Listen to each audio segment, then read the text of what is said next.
The details are just heartbreaking. The victim is 91 years old. She's coming home from the senior center when she is punched and knocked unconscious. But tonight, the victim says, yes, she is sore and she is mad, but she is grateful to be alive.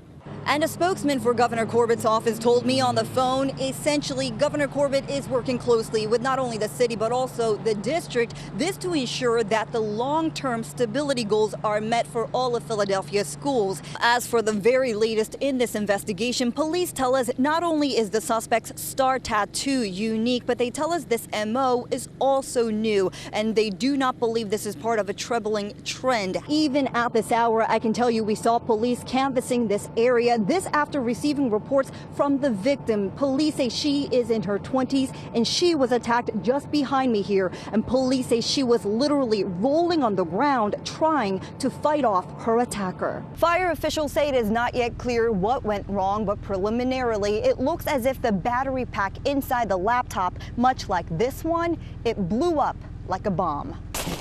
Here's the computer. From just a quick glance, it's difficult to tell how this laptop caused this much damage. These were all on fire. Next thing I knew, my shirt was on fire. I grabbed that and took that off, and I think that's when I singed my hair. And even with her singed hair, burned face, arm, and foot, Loretta Luff of Langhorne Manor considers herself lucky. So this is essentially where, if I turn this around, it would go somehow in here. She says she is grateful she and her disabled husband escaped worse injuries when she says her laptop exploded Sunday afternoon. It blew up and it flipped my computer back, and everything, like the battery pack and all, came out this way. The debris, she says, flew clear across the room 6 to 8 feet. I've been a volunteer firefighter for almost 25 years now and fire chief. I'm in my 14th and I've never seen an exploding laptop before. It's the first time I've ever encountered that incident. Could have been a lot worse. This was her first laptop, a gift from her daughter. She says she's had it for 6 years without a problem, and getting another is a possibility, but she will not be testing her luck again. I would take the battery out every night, because whoever thought this would happen once, and I would never take the chance of it happening a second time, because I was lucky this time. The laptop in this case is from Dell, and the company issued this statement. Dell will take appropriate steps to investigate this incident. It is also important to note that in our product documentation, Dell tells customers that using an incompatible battery or a third-party battery may increase the risk of fire or explosion. Now, the victim here, she says she did replace her battery about 3 years ago, but she is not sure if the replacement is from Dell. Officials here say this case remains under investigation. Reporting from Langhorne, I'm Elizabeth Hurd, CBS 3 Eyewitness News. Chris Shields of Northeast Philadelphia calls the decision to adopt Bronco a no-brainer. He came running right over to me. He knew exactly who I was. Rightfully so. As members of the U.S. Navy, the two were battle mates in Afghanistan. At the time, Bronco was 4 years old. Today, he's 12.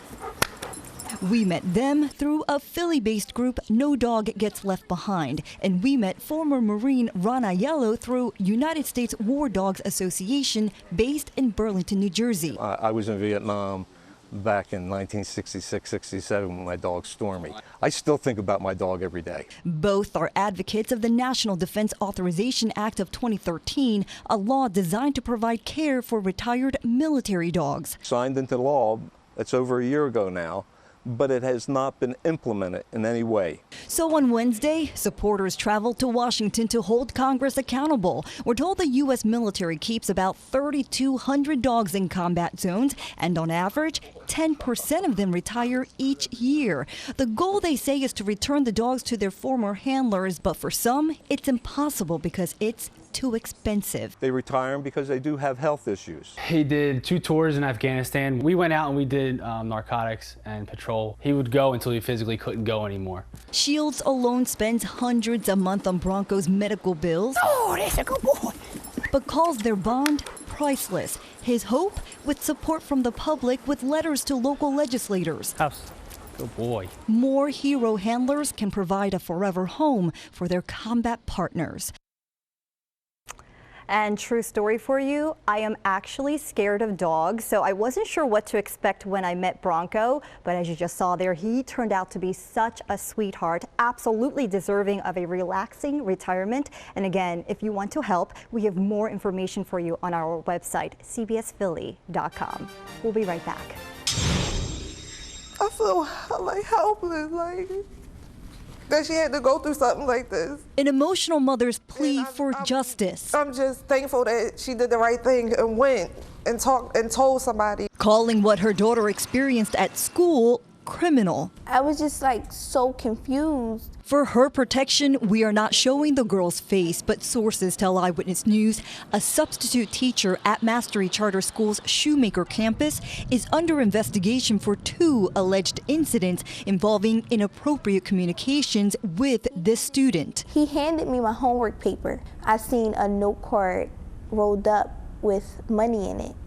It says, "Meet me at McDonald's after school." My gut told me to tell this time, because the first time I didn't really think nothing of it, but the second time I was thinking every time he's here, money pops up. What alarmed her mother even more is this. A simple search online of the substitute's name, Richard Bellamy, popped up his mugshot and court documents detailing why his teaching certificate was revoked in 2005. It says, quote, "Bellamy's acts of child abuse, witness tampering, and official misconduct are inexcusable." Sources confirm Bellamy previously served time for child abuse, and another search revealed he is currently not certified to teach in Pennsylvania.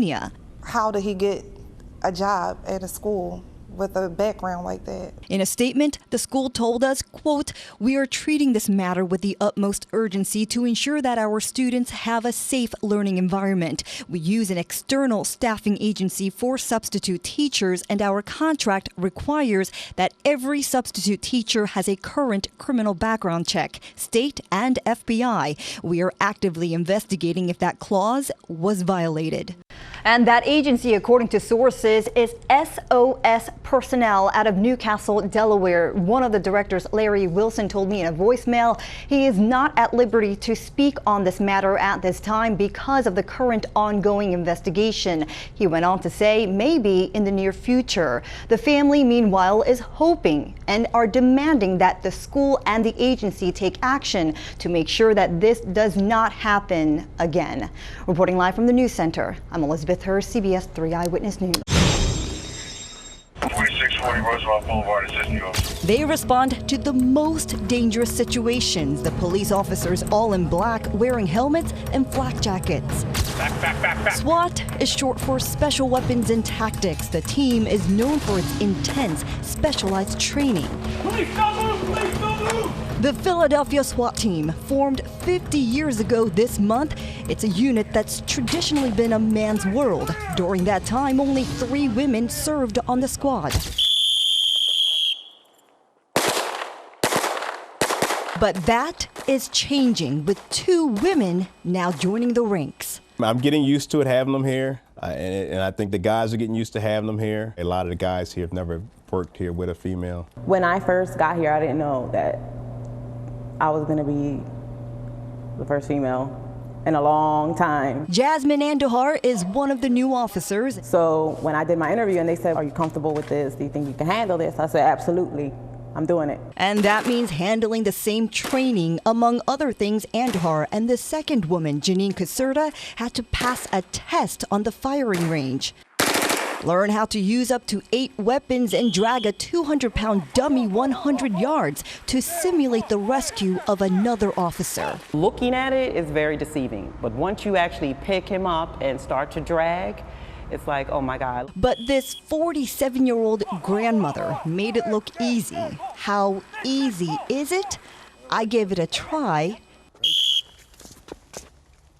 Come on, get him out of here. Come on, Okay, bleeding. Come on. Oh my gosh! To move it, I needed a lot of help.